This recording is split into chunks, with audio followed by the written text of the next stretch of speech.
there is country risk as well, that in the developing countries, because sometimes it's more difficult to make risk assessments, because companies have only been in business for a short time, because their financial information is not regulated, because it's difficult to do credit checks on people, then countries as a whole have a higher risk.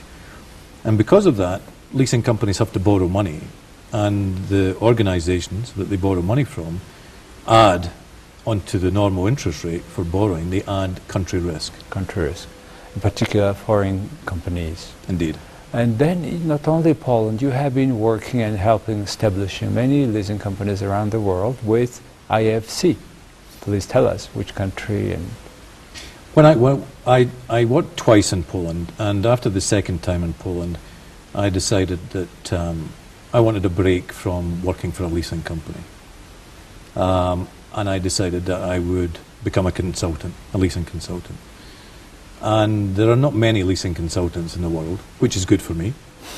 And I was contacted at one time by IFC, subsidiary of the World Bank, if I would go and help them on a project. And one of the first countries that I came to for IFC was Mongolia. I came here, I think, about 3 or 4 years ago. And that was one of the first ones. But I worked with IFC in Nicaragua, I worked with them in Bolivia, I worked with them in Peru. So I've worked in a few countries with IFC now. An extremely... Moldova?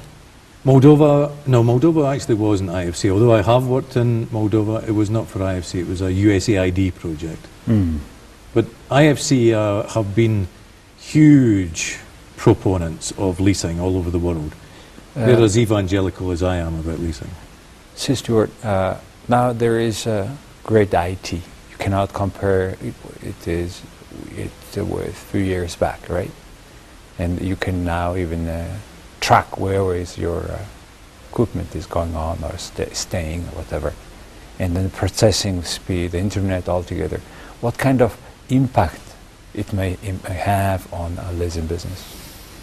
Oh, you do ask good questions, JD, because I'm probably going to give you a different answer than you were expecting, which is my experience of leasing software or leasing IT programs all over the world is poor. And I think part of the reason for that is that leasing, although it's a simple business, we were only one product, to manage a leasing company using software is actually quite complicated. And the leasing software that I've seen around the world has been pretty poor. Strangely enough, 2 countries that I've seen good software, one was Bulgaria, and one was Peru. And the reason that I liked them was that the leasing software was not designed by programmers, it was designed by the leasing company people. So they really understood what they needed. And I think they both started off with Excel spreadsheets and moved on to software. But yes, I agree with you that technology today is wonderful. That yes, we can track equipment anywhere we do. So now let's talk a bit about Mongolia. Okay, you call it in the leasing industry called penetration rate, right? And how do you see the level of leasing in this country, and what kind of future do you expect or do you see?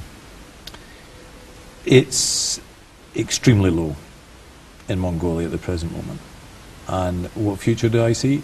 I think it can be very big here in Mongolia, but we've got some work to do to make that happen. And perhaps tonight could be the start of making that happen, JD. I hope so. Because leasing is good for Mongolia. It's good for every country. So I hope it can grow here, and I'm sure it will. What do you see?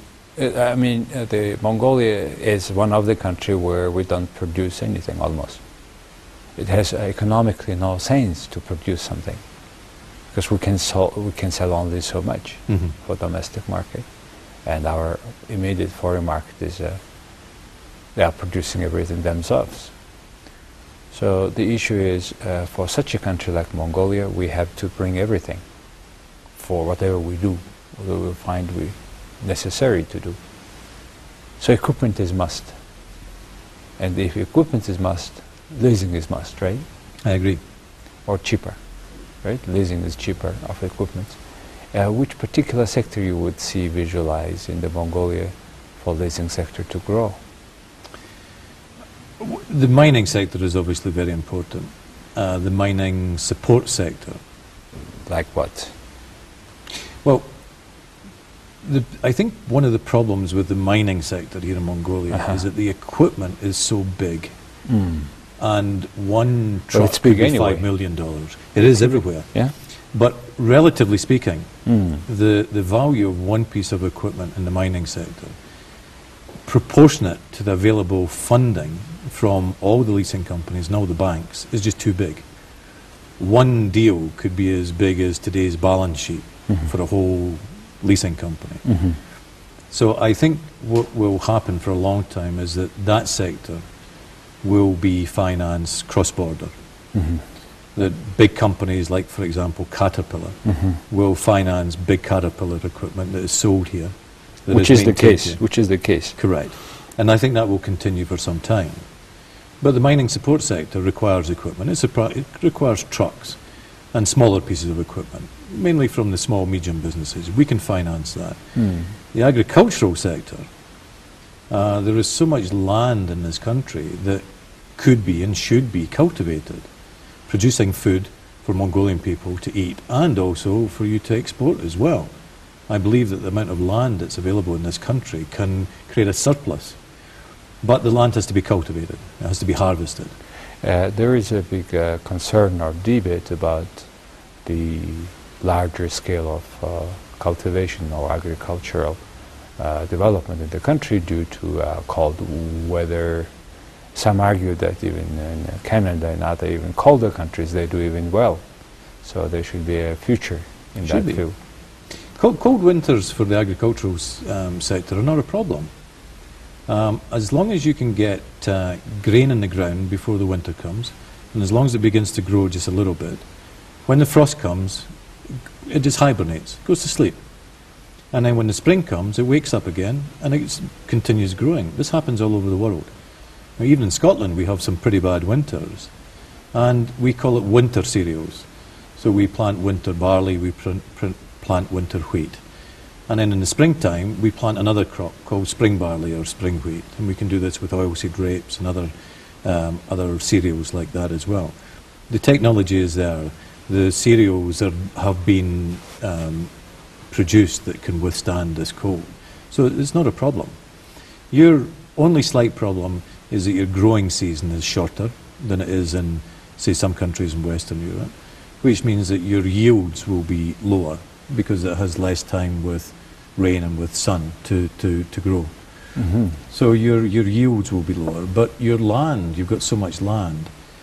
In America, in the Midwest in America, where they call the prairie belts, they have so much land there that they don't need to put fertilizers or chemicals or sprays, or not much, on their cereals. And they get low yields, but they've got so much land that the cost per ton is similar to what we have in Western Europe, where we've got less land, where land is much more expensive, so we have to use lots of fertilizers. So our input costs are much higher, but we get much higher yields per hectare.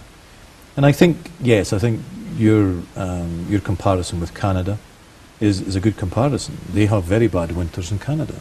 Recently, our Prime Minister had visited Canada, and he came back with a big impression.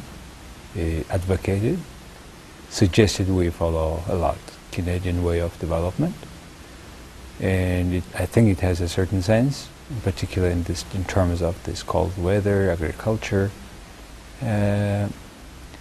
What other type of equipments? You said mining, agriculture, then maybe textile, cashmere equipment. Yes.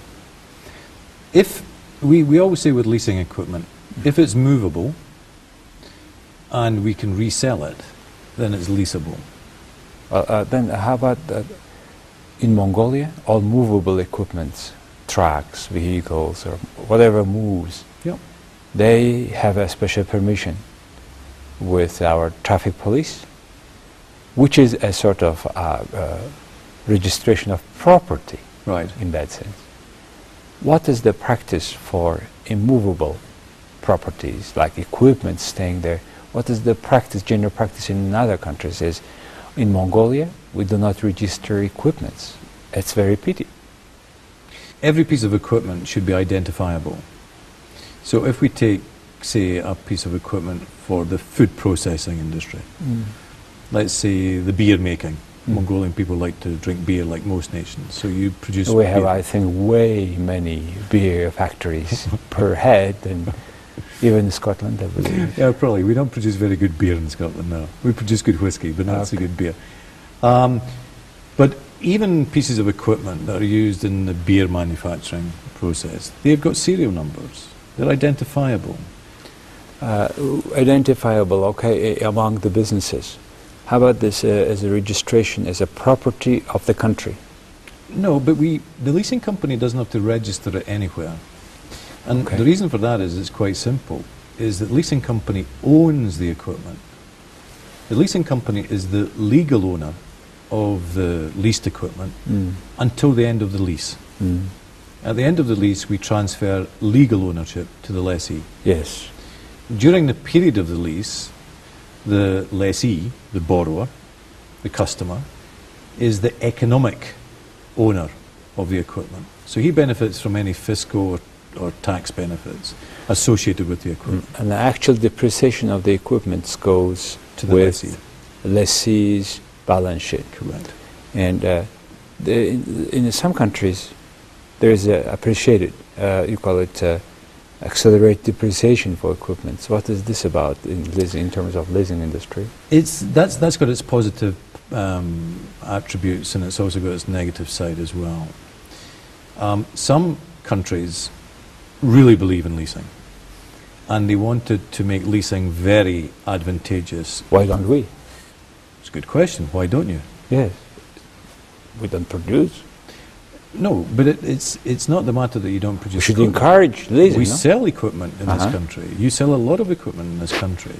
And we want more people to buy equipment because of what I said. It generates taxes, it generates employment.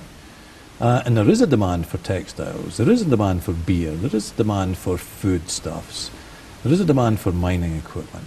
It doesn't have to be manufactured in this country. We prefer if it's sold in this country by a Mongolian vendor or dealer. We prefer that, but the equipment is being used in this country. Yeah, however, when this equipment, say, after lease, but still it's the equipment, even after they have, the lessee had paid everything, and it remains with him. Yes. But this property is to be registered. No, it is for the sake of, in order to have more, say, loan, etc., he can have it as a collateral. Well, he can't use a piece of leased equipment as collateral because it doesn't belong to him. No, after. After the end of the lease, of course he can. Yes. Because then he owns it. He's the economic user. But for that, isn't it not necessary to have a registration of the equipment? I don't think so. Okay. No. I think What is the practice? The practice is quite simple. The supplier of the equipment invoices the leasing company. By invoicing, title passes, ownership passes to the leasing company. The leasing company, therefore, is the legal owner. Yes. That legal ownership remains in place until the very last leasing payment has been made. 2 years, 3 years, 4 years. Then the leasing company will transfer legal ownership Yes, I understand. to the lessee. He then has a document that shows he's the legal owner. Okay. And then he can use that document to use the equipment as collateral. For a businessman, what are the benefits of leasing if you list it? First of all, and second, what is this? Well, I think if we compare a lease with a loan, with a bank loan, Okay. I think everybody in Mongolia understands a bank loan. You go to the bank, you borrow money. And you put your collateral. Correct. And you go through long Correct. procedure. That's right. It sometimes takes a long time to get a bank loan because banks like to get their money back. So they ask for collateral. And they usually ask for more collateral than is being borrowed. 120%, 150%. So the small business probably doesn't have much collateral. He's maybe got a building, he's maybe got some trucks that he owns, maybe some equipment, but not much.